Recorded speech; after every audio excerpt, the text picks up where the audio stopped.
Ce que l'on a constaté. Au Sénégal, il n'existe pas d'école de formation à la fonction de directeur ou de directrice.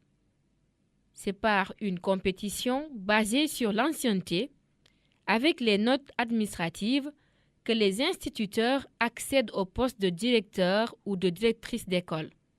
Ainsi, ils passent du statut d'enseignant ou enseignante créama à celui de directeur ou directrice devant manager une équipe d'enseignants ou d'enseignantes et d'un personnel d'appoint.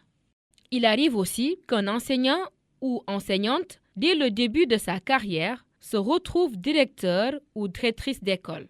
Il arrive ainsi qu'il y ait des conflits avec les adjoints. Ce n'est pas rare qu'un directeur ou une directrice se retrouve dans une situation conflictuelle pour diverses raisons, qui peuvent aller d'une gestion solitaire des ressources de l'école à une école où les adjoints plus gradés que le ou la directrice contestent sa légitimité. Une maîtrise insuffisante des principes et des règles régissant la gestion du courrier et de la rédaction administrative. L'analyse des correspondances rédigées par les directeurs d'école ont révélé que bon nombre d'entre eux ne maîtrisent pas les écrits administratifs et les procédures institutionnelles en matière de traitement du courrier. Une mauvaise gestion administrative et financière, sous l'ampleur des tâches, certains directeurs n'arrivent pas à mettre à jour leur gestion, ce qui les expose à des sanctions en cas de contrôle. Il arrive que des directeurs engagent des dépenses hors du cadre réglementaire.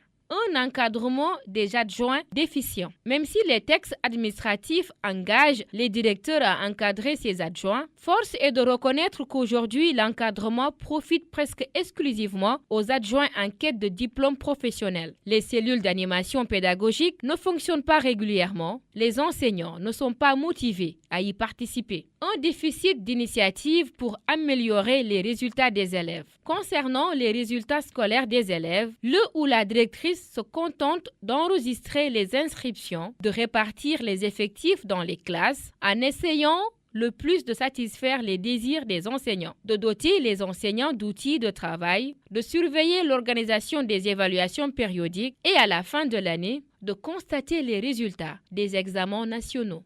Les objectifs de la séquence. L'objectif de cette séquence est de t'accompagner dans la maîtrise de la gestion administrative, pédagogique, matérielle et financière de ton école.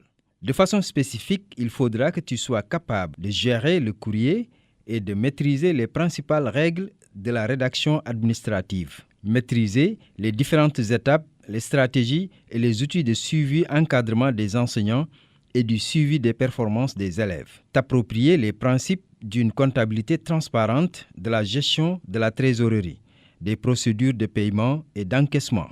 Mettre en œuvre les procédures de gestion du matériel et des équipements. Détermination des choix, achats, réception, inventaire, répartition, etc.